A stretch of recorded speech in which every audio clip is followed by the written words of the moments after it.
You've seen these guys before, maybe hanging around Pier 39 in San Francisco, perhaps at the circus where you assumed it was the performing seal, which it wasn't, or at the aquarium, which is where most people first get to experience this amazing animal, the California sea lion. This guy here, enjoying a good scratch, resides at the Aquarium of the Pacific in Long Beach, California. Thousands of people walk to the mammal tunnel each year, and they all seem to have the same question. Are they related to dogs? So I put the question to aquarium mammologist Perrine Loom.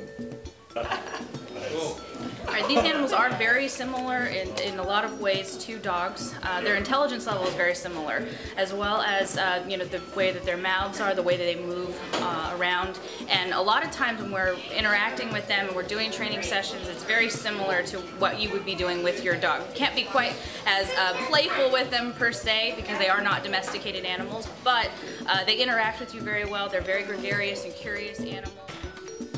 Okay, so they may not be related to dogs, but they do seem to behave like them. And like dogs, they do seem to have an easy life. At least this one does.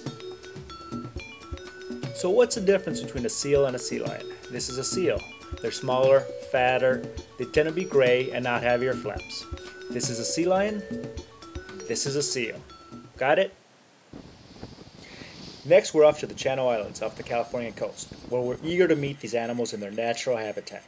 Once we get to a good spot, we suit up and jump in, ready for action. Within minutes of entering the water, we're met by a pack of curious sea lions, eager to show off their graceful underwater moves to us slow landlubbers. They also seem to always travel with buddies, usually one or two, but I've seen packs that are a dozen strong. They seem to be very social, and I asked Perrine about this behavior. They do interact quite a bit. They're very playful with one another, much more so than, say, a harbor seal, which is much more solitary. They do spend much more time alone. But these animals do pick out individuals. They'll oftentimes be seen playing with one another, vocalizing at each other. They can recognize each other's vocalizations. And you'll oftentimes see them putting their flippers around each other, mouthing one another, and that's all just kind of play. And so these animals are very, very active, and they do appear to recognize each other as well as interact quite a bit with animals of the same species. On our second dive, we're immediately surrounded by a few dozen pups, who, like most kids, seem intent on showing off for the camera. Sea lion pups are born during the summer months of June, July, and August, and can usually take to the water within weeks.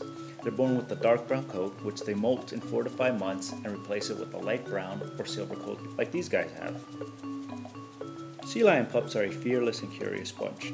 They want to know who you are, and more importantly, what you're up to. They always get together and seem to dare each other to approach you, which most do, with the bravest ones actually touching or bumping you, or in this case, me. On this dive I was bumped, had my fins tugged, and had my regulator pulled out of my mouth, all in the name of curiosity and play. I hope you've enjoyed learning a bit about sea lions and some of their behaviors. If you want to learn more, you could always go down to the Aquarium of the Pacific and watch their sea lion presentation. Thanks for the awesome dive, guys, and I'll see you all underwater.